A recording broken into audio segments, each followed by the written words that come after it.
tout de suite. Tête à tête.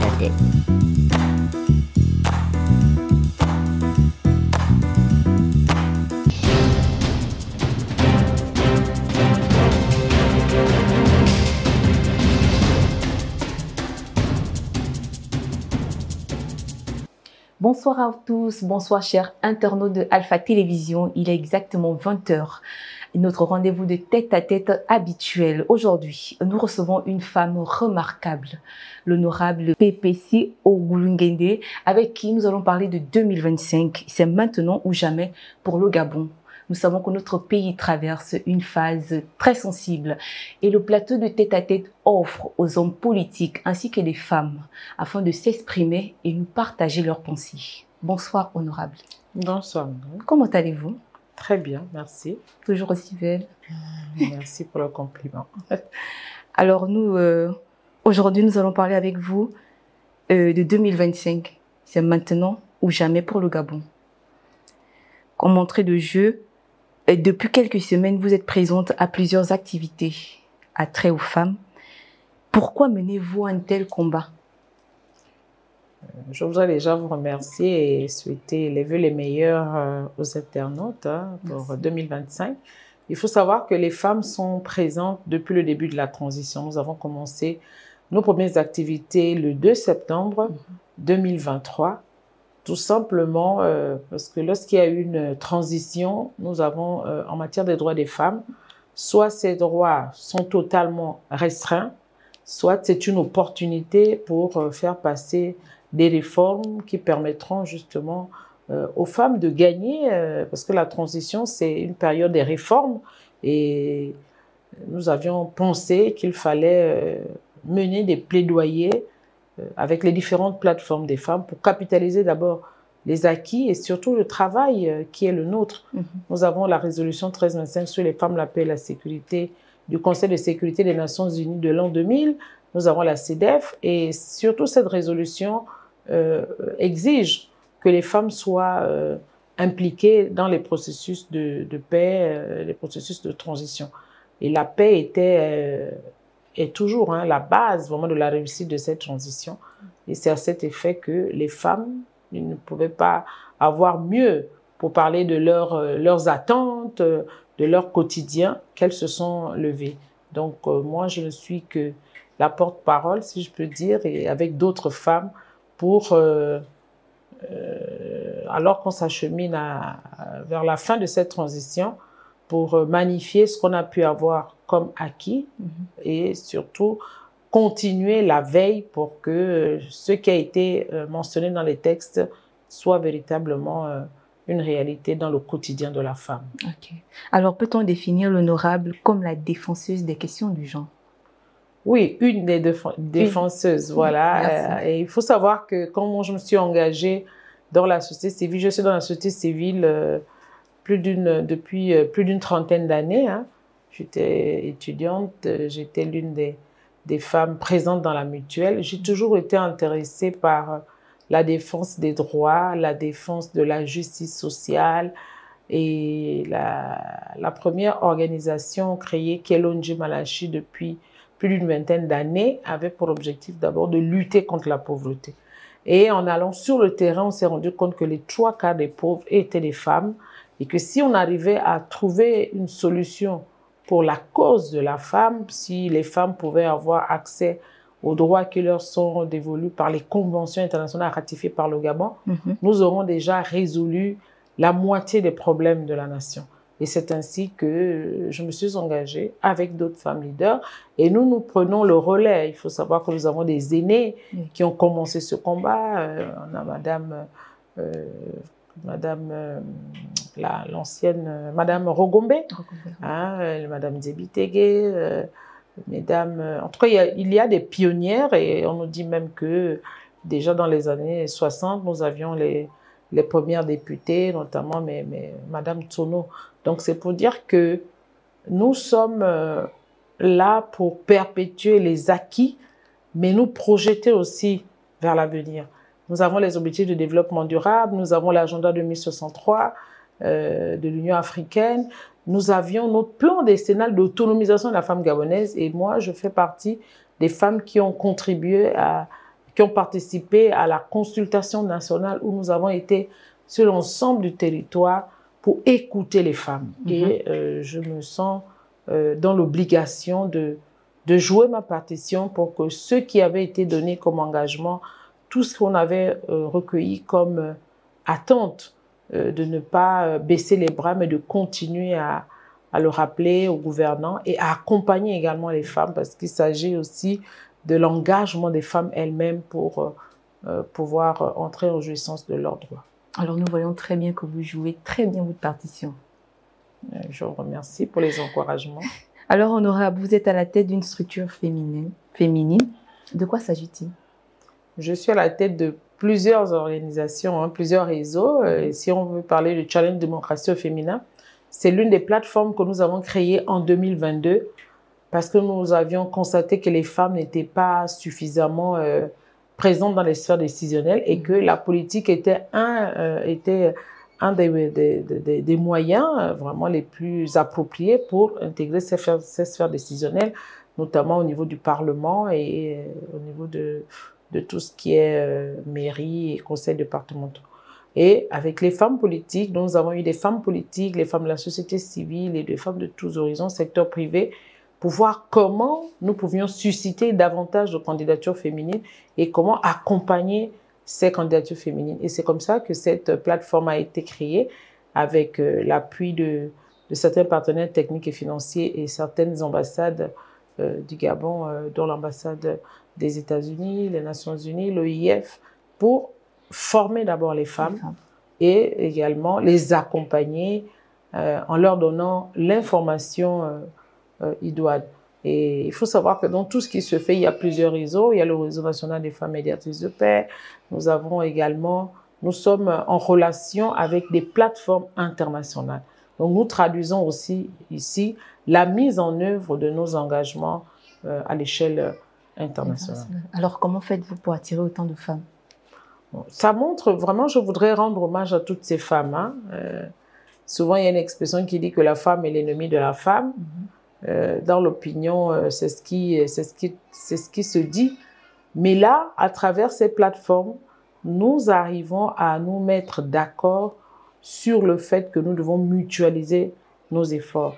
Donc, cette plateforme est un espace aussi d'expression de toutes les femmes. Nous considérons que chacune a quelque chose qu'elle peut apporter vraiment dans ce combat. Et c'est un proverbe chinois qui dit « Une seule fleur ne fait pas le printemps ». Et nous avons besoin de toutes ces femmes. En ce qui me concerne, je peux dire que j'ai bénéficié et je continue de bénéficier d'une expérience internationale qui m'a permis également d'acquérir des compétences et des connaissances que je partage. Donc, c'est vraiment un lieu de partage et je pense que c'est pour ça que les femmes se sentent suffisamment intéressées par toutes ces activités. Elles apprennent et elles donnent. Et pour 2023 déjà, il faut savoir que nous avons plusieurs femmes de la plateforme qui ont été candidates, notamment au local. Nous avons eu des primo-candidates et nous pensons que là, en 2025, nous aurons davantage à l'issue des réformes contenues dans la Constitution et le Code électoral. Alors, pendant cette période de transition, la femme a-t-elle joué un rôle important? Ah oui, nous avons joué un rôle important. Il faut noter que dans la communauté, les femmes font un travail de médiation communautaire qui n'est pas vraiment reconnu. Nous tous, nous vivons les difficultés, que ce soit en rapport avec l'énergie ou les questions de pauvreté et de chômage. Les premières, ce sont les femmes, et vous voyez qu'elles font peu vraiment de résilience parce qu'elles ont aussi la bonne information de se dire que cette situation n'est pas le fait du président de la transition et du CTRI, mais c'est la conséquence d'une cinquantaine d'années de malgouvernance et qu'il faut se donner le temps. Voilà pourquoi nous acclamons ce retour à l'ordre constitutionnel, parce que nous sommes convaincus que une fois que nous aurons un gouvernement constitutionnel, tout ce qu'il y a comme investisseurs en attente, toutes ces opportunités économiques pourront permettre de booster le développement du pays et nous pourrons également en jouir en tant que femmes, jeunes et autres populations. Nous avons aussi travaillé nous travaillons beaucoup avec les partenaires. Hein, c'est peut-être invisible. Nous avons contribué au plaidoyer pour la levée des sanctions du Gabon au niveau de la CEAC. Nous allons à l'Union africaine. En tout cas, nous utilisons toutes les tribunes pour montrer que nos transitions se déroulent déjà conformément à l'agenda. Nous, les femmes, nous avons au moins cette honnêteté de dire que les attentes sont nombreuses et elles sont légitimes, puisque nous-mêmes, nous sommes concernés. Toutefois, la transition avait pour objectif de réformer les institutions, tout ce qu'il y a comme cadre juridique pour désormais, comme on l'a dit, rentrer dans la 5e République. Donc, nous avons ce message que nous portons auprès de nos jeunes, auprès de nos familles et auprès des organisations internationales pour leur dire que il serait normalement, ces structures doivent plutôt accompagner le Gabon qui fait preuve de bon élève, puisque nous avons respecté ce que nous avions annoncé dès le départ. Ce que le président de la transition avait annoncé est actuellement en train d'être respecté. Et un des éléments importants, c'était vraiment le retour à l'ordre constitutionnel. La liberté d'expression n'est pas un slogan, mais un fait. Dire ce que l'on pense en respectant les causes, c'est cela la maturité. Vous êtes un expert en politique, l'économie c'est votre domaine, l'entrepreneuriat est ce qui vous passionne le plus. C'est dans cette optique que Alpha Télévision a créé pour vous l'émission Tête à Tête. Un tête-à-tête pour vous pendant 25 minutes pour éclairer l'opinion. Et ça se passe tous les jeudis sur Alpha Télévision à partir de 19h. Passez le message.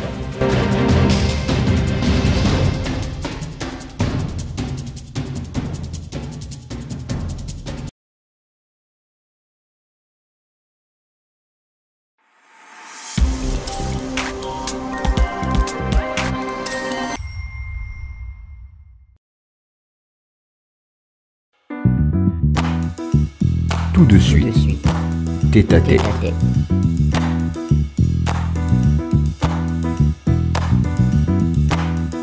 Alors, le 12 avril, c'est l'élection présidentielle. Êtes-vous satisfaite de la nouvelle constitution dans son ensemble?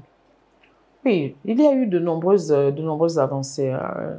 Quand vous lisez la constitution, rien qu'en tant que femme, le fait d'avoir acté le principe d'égal accès des femmes et des hommes aux mandats électoraux, aux responsabilités politiques et professionnelles, c'est quelque chose de très important parce que de cet article, donc l'article 15 alinéa 2, vont découler non seulement des politiques publiques, mais également des textes qui vont permettre de traduire cela de façon concrète.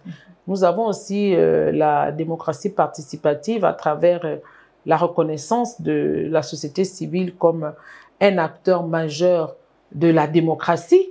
Ce sont des avancées, c'est-à-dire qu'on a redonné aux citoyens son pouvoir. Il faut savoir que depuis 1990, on a assisté à un embrigadement de la vie publique et la vie politique par les partis politiques.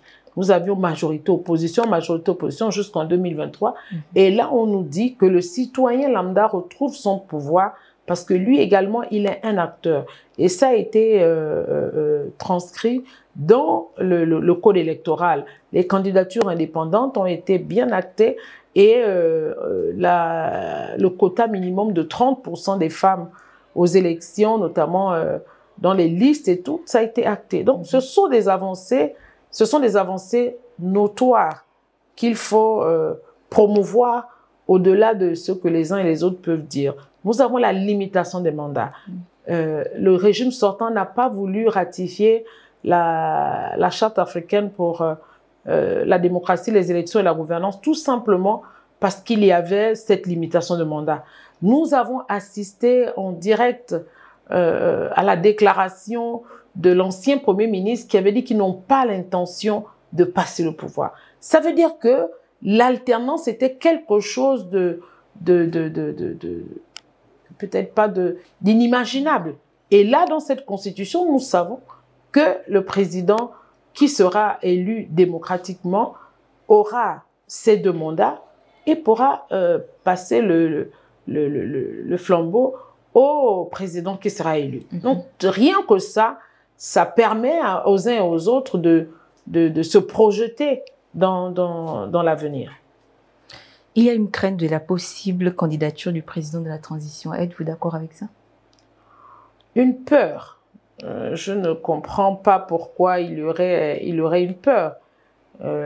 Les textes sont clairs. Je le disais, nous n'avons pas ratifié la charte africaine et les réformes du code électoral prévoient que le président, les militaires puissent se présenter aux élections tout en respectant la procédure en vigueur. Il faut quand même faire preuve de beaucoup de lucidité. Le président de la transition a amorcé un travail et il a montré cette ferme volonté de développer ce pays avec toutes les forces vives de la nation. Aujourd'hui, nous avons un parlement, des institutions inclusives. On retrouve des personnes qui viennent de la société civile, des partis politiques, du monde religieux, des personnes vivant avec un handicap, les peuples autochtones. Donc, il y a cette volonté de faire participer toutes les compétences vraiment à la construction du pays. Nous avons également comme outil, au-delà de cette vision d'inclusion, nous avons le plan national de la transition, développement. Nous avons le plan de développement communautaire. Il y a des plans ou des programmes qui ont démarré et qui mériteraient d'être poursuivis pour que nous puissions, chacun à son niveau, en jouir.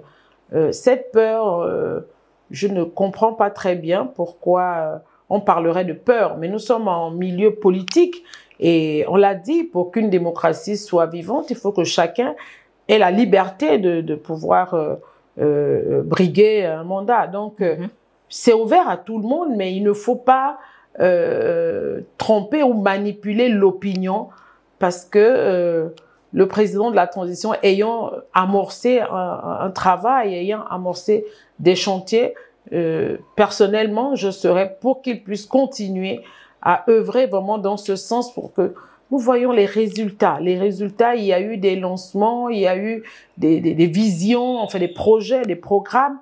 Et si tous ces programmes arrivent à terme, nous allons pouvoir évaluer le travail finalement réalisé. Il n'y a pas de peur à avoir et je le disais tout à l'heure que le pouvoir est revenu aux citoyens.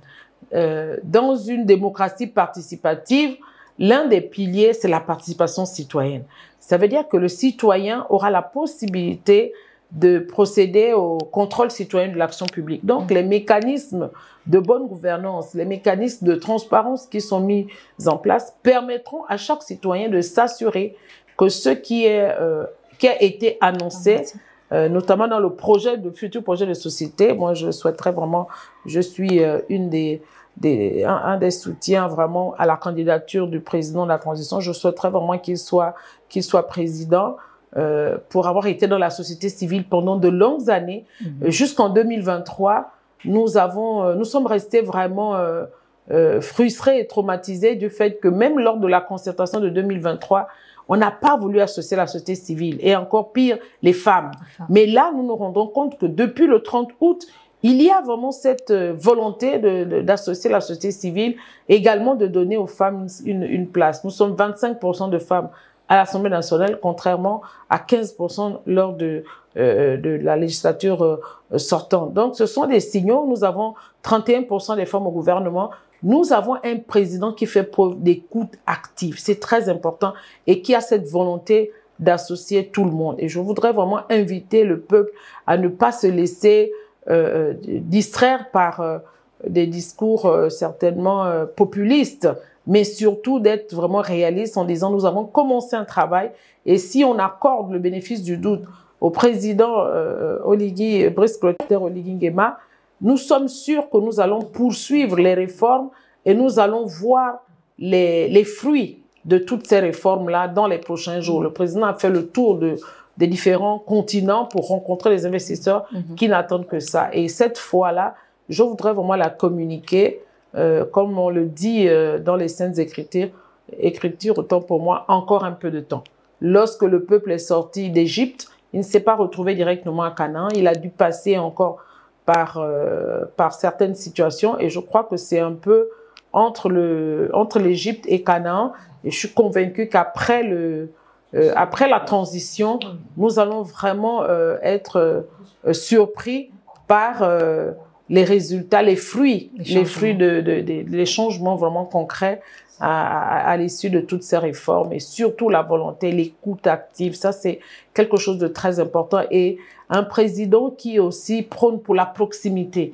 Je lisais dans la presse hier que le Premier ministre français a refusé d'occuper son logement de fonction, mais a préféré rester auprès de ces populations en disant que il souhaiterait être plus proche, parce que être dans un palais, ça te déconnecte en fait de la réalité. Et c'est vraiment ce que le président de la transition nous montre aujourd'hui, quelqu'un qui est proche, quelqu'un qui est à l'écoute. Mais ce travail, il ne le fera pas seul, il le fera avec nous, avec les femmes, avec les jeunes, avec les personnes vivant avec un handicap. Et je crois que nous avons tout intérêt à croire vraiment en ce qu'il nous promettra dans son projet de société, que je sais qu'il sera inclusif et j'encourage justement le président à se présenter. Nous sommes prêts. Voilà pourquoi depuis ces 18 mois, nous travaillons auprès des populations, et les populations également attendent avec beaucoup d'impatience vraiment la déclaration de cette candidature. Alors, depuis quelques jours, plusieurs mouvements appellent à la candidature du président Oligui Nguema. Que devons-nous retenir de ces apparitions? Ben, c'est la politique. La politique, ce sont des symboles. Hein. C'est important pour que le président sache qu'effectivement, il y a comme ça des personnes qui croient en lui et qui souhaiteraient qu'il soit candidat.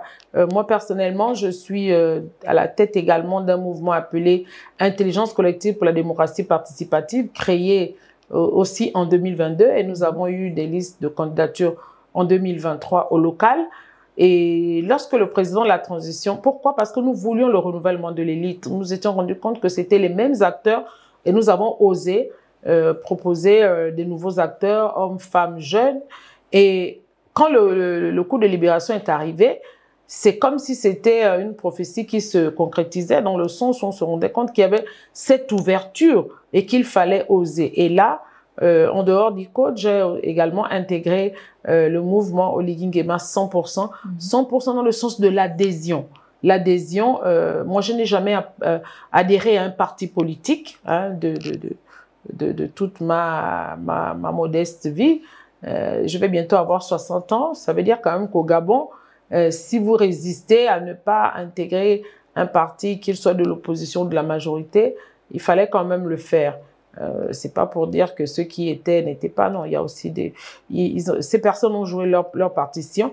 Mais si je m'engage aujourd'hui à soutenir le Mont 100% en termes d'adhésion, c'est pour demander aux uns aux autres d'accorder le bénéfice du doute vraiment au président. Ce ne sera pas un chèque à blanc, qu'il s'agisse des femmes ou pour nous les mouvements citoyens, c'est un contrat social, politique, économique pour dire nous vous soutenons, monsieur le président, mais en retour, nous voulons voir la concrétisation de tout ce qui sera mentionné dans le projet de société, surtout des réponses en matière de chômage, en matière d'accès aux services sociaux de base.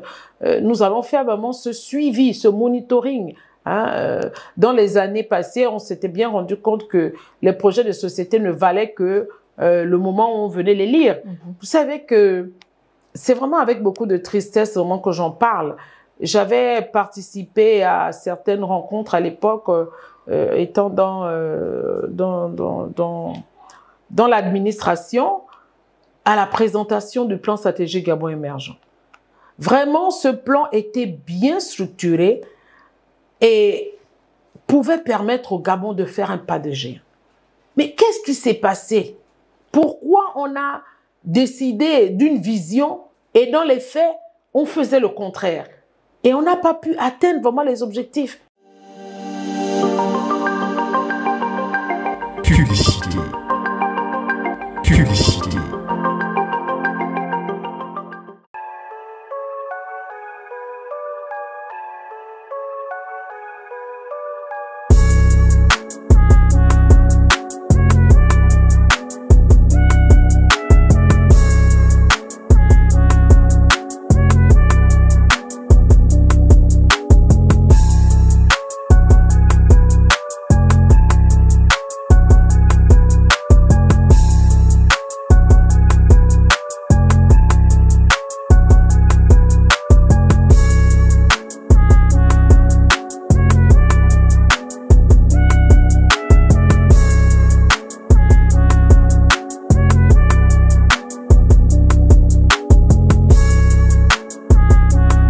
Voilà, comme vous le constatez, je suis tout nickel. Je sors tout droit du salon de coiffure Nel Carter, un jeune entrepreneur gabonais qui fait la une et les beaux jours justement de l'actualité au Gabon dans le domaine justement de la coiffure.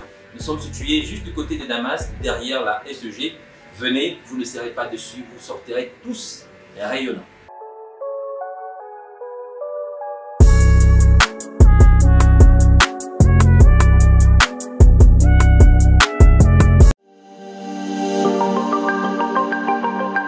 Publicité. Publicité. Donc là, nous allons justement faire ce travail de veille auprès du président parce que nous serons aussi des acteurs.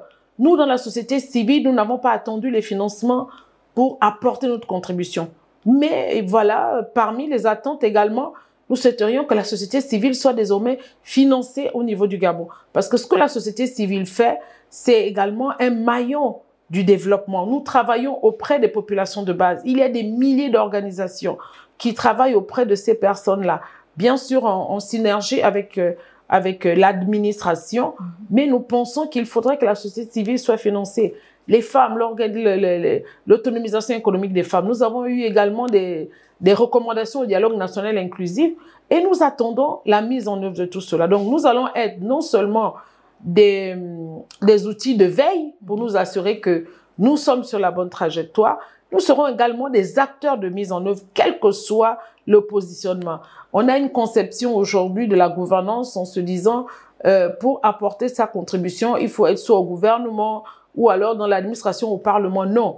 Avec les nouveaux textes, chaque citoyen, où qu'il soit, est un acteur. Tout ce qu'il demande, c'est que l'écosystème et les ressources nécessaires soient mises. C'est ça aussi le partage des richesses. Il n'y a pas de raison qu'on finance les partis politiques et qu'on ne finance pas les organisations de la société civile qui jouent aussi un rôle important dans le développement communautaire.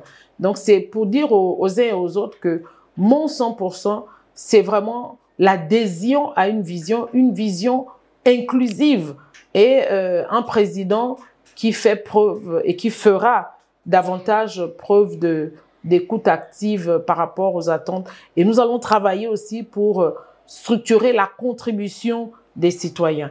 Nous assistons aujourd'hui à des vidéos sur le net, mais la gouvernance d'un pays ne se passe pas sur Internet. Nous allons sur le terrain, nous discutons avec les populations et les populations sont favorables à la candidature du président de la transition. Tout ce qu'elles demandent, c'est ce contrat social de se dire est-ce que une fois le président élu, nous aurons accès à ces besoins primaires et secondaires.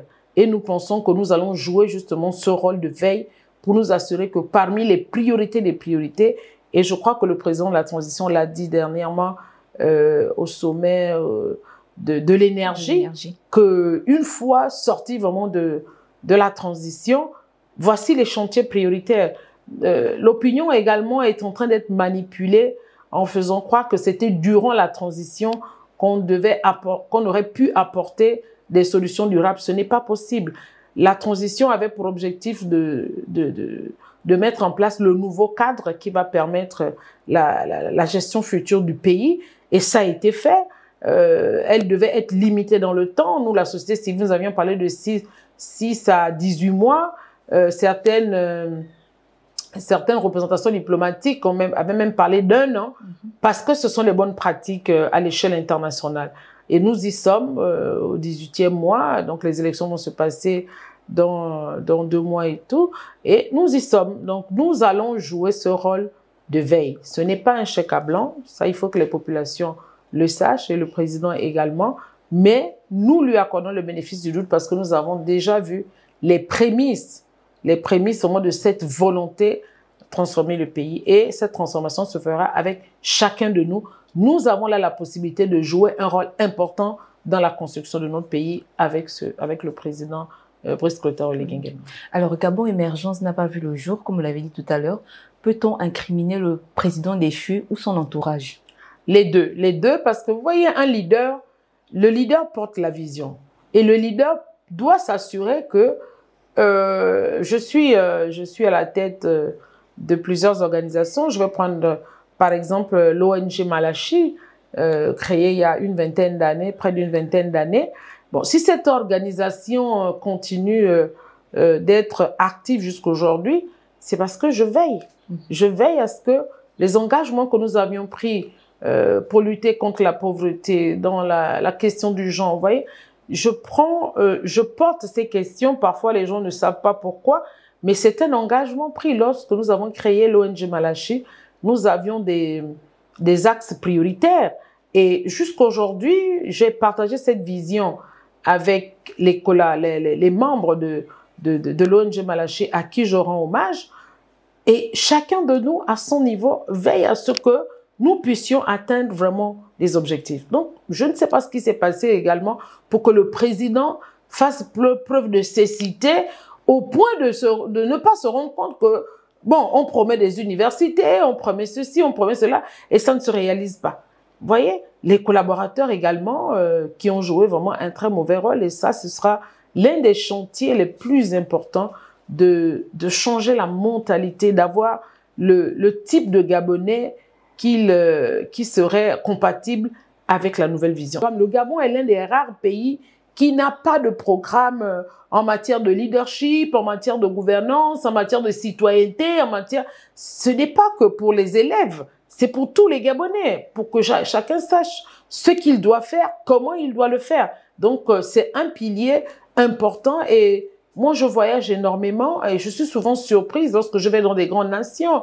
Vous allez aux États-Unis, vous allez au Royaume-Uni, dans tous ces pays-là, vous vous rendez compte que jusqu'à présent, tout ce qui est éducation civique, éducation populaire est toujours d'actualité. Parce que le monde évolue également, donc il faut donner la bonne information aux citoyens, il faut qu'ils sachent exactement comment interagir aussi avec les pouvoirs publics. Parfois, il y a des politiques publiques qui ne sont pas connues des citoyens lambda. Comment avoir accès aux services, par exemple, de la CNAMGS? Il y en a beaucoup qui ne le savent pas parce qu'ils ne s'intéressent pas à l'information officielle. Il faut trouver des moyens, des canaux pour que cette information, justement, parvienne aux citoyens. Et comment accompagner également le citoyen dans le changement. Le changement de mentalité est un grand chantier. C'est-à-dire que nous avons finalement dans le développement du pays, nous avons besoin de reformater nos mentalités pour recommencer par la base, le développement de base. Nous devons, quel que soit le positionnement qu'on a dans la société, lorsqu'on va dans une localité, dans un village, dans un quartier, il faudrait qu'on soit quand même assez modeste et surtout investi, ou alors vous arrivez dans un quartier et vous construisez un palace alors que tout autour de vous, il n'y a que des cabanes. Ça n'a pas de sens. Donc, moi, en tant qu'actrice de la société civile, c'est quelque chose qui m'a toujours tenu à cœur. Et je disais que je rends hommage aux membres de l'ONG Malachi qui ont fait des prouesses, que ce soit dans la lutte contre la pauvreté. Nous avons permis la réinsertion des jeunes qui vivaient la décharge de Mindoubé, qui sont aujourd'hui réinsérés socialement et professionnellement. Nous avons également créé au 2e arrondissement de Port-Gentil une école, Éduc Prémis Leader, Malachi Éduc Prémis Leader.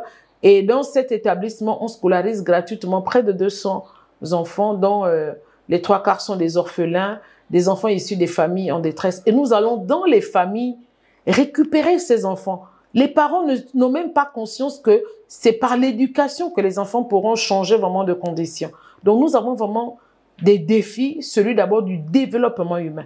Quel est le capital humain? Et là, chacun de nous peut jouer une partition pour atteindre vraiment les objectifs en termes de développement et de bonne gouvernance. Alors aujourd'hui, pour certains, le président Oligui est très mal accompagné. Il est mal entouré.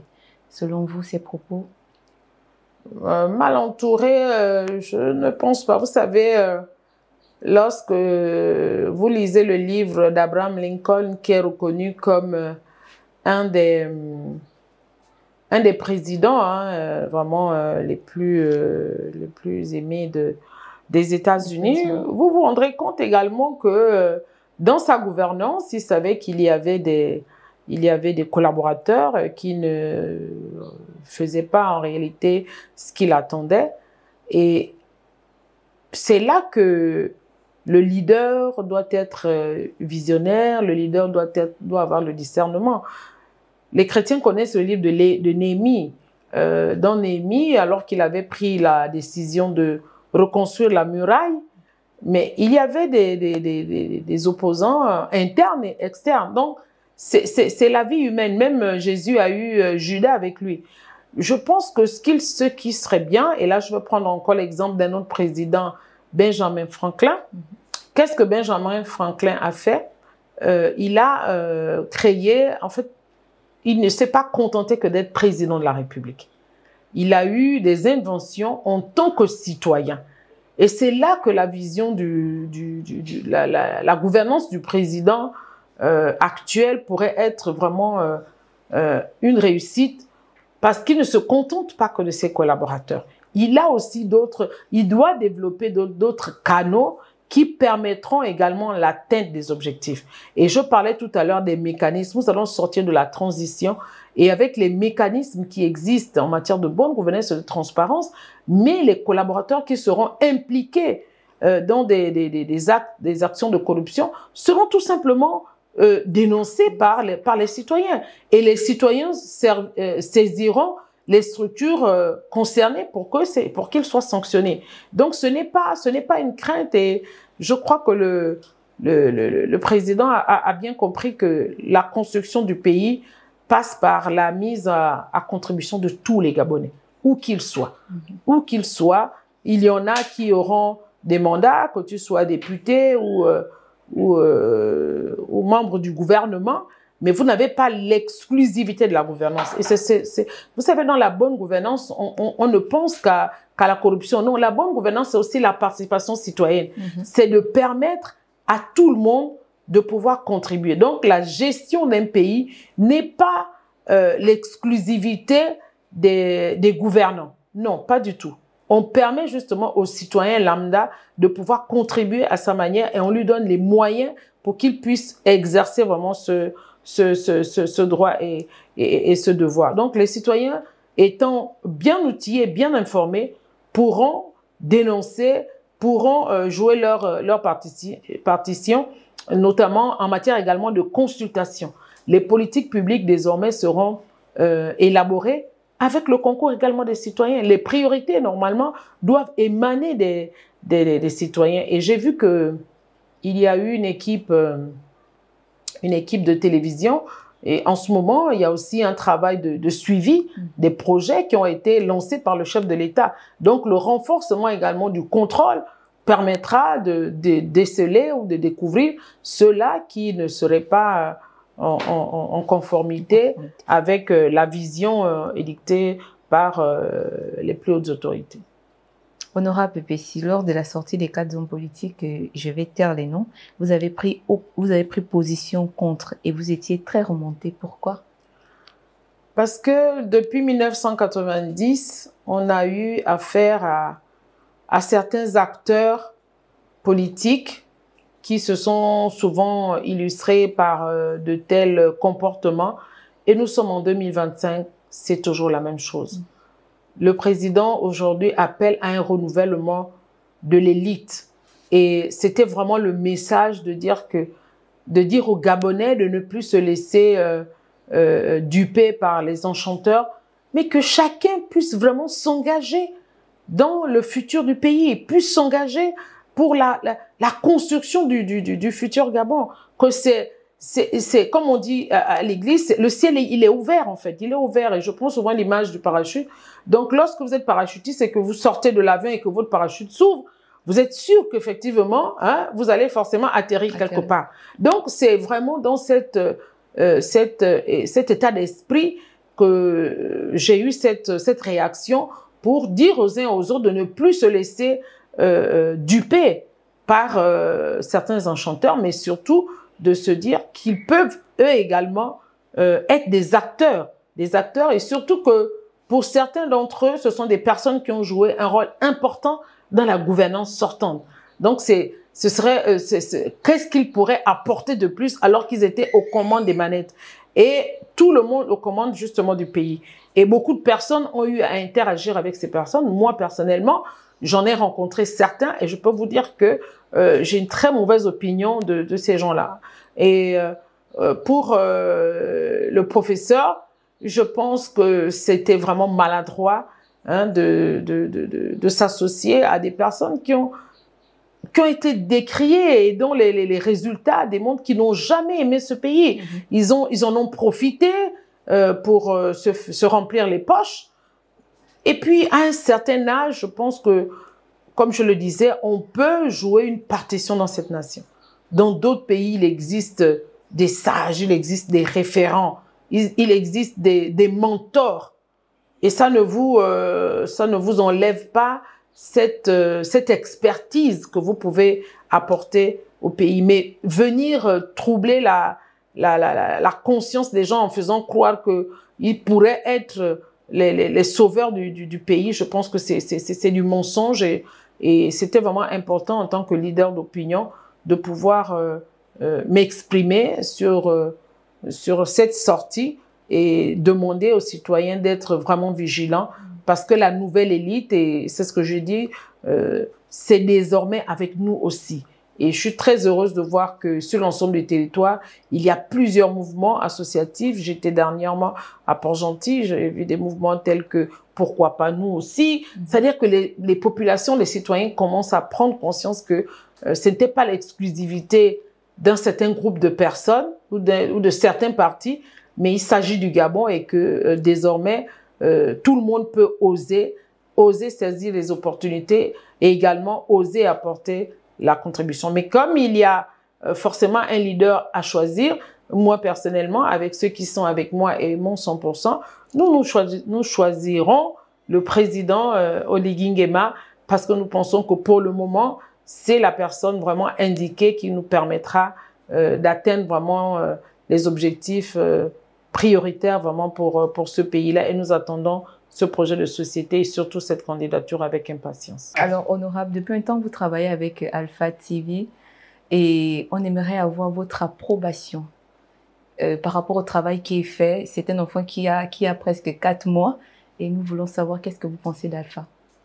Non, je voudrais déjà vous remercier parce que c'est la preuve que chaque Gabonais peut apporter son expertise pour la construction de ce pays. Un travail de qualité, vraiment il faut reconnaître que vous faites preuve de professionnalisme et personnellement j'avais un projet comme celui-là et en regardant ce que vous êtes en train de faire, je crois que ce sera également possible non seulement pour moi mais également pour tous ces Gabonais qui ont certainement des compétences vraiment dans ce domaine. Donc je voudrais vous encourager et inviter les Gabonais à vous faire confiance et inviter d'autres jeunes à pouvoir emboîter le pas. Et vraiment, félicitations pour tout ce travail remarquable. Merci beaucoup de l'honorable que cette émission Tête à Tête prend fin aujourd'hui et simplement vous rappeler que nous avons débattu sur 2025. C'est maintenant ou jamais pour le Gabon. Merci de votre fidélité. Au revoir. La liberté d'expression n'est pas un slogan, mais un fait. Dire ce que l'on pense en respectant les causes, c'est cela la maturité. Vous êtes un expert en politique, l'économie c'est votre domaine, l'entrepreneuriat est ce qui vous passionne le plus. C'est dans cette optique que Alpha Télévision a créé pour vous l'émission Tête à Tête. Un tête à tête pour vous pendant 25 minutes pour éclairer l'opinion. Et ça se passe tous les jeudis sur Alpha Télévision à partir de 19h. Passez le message.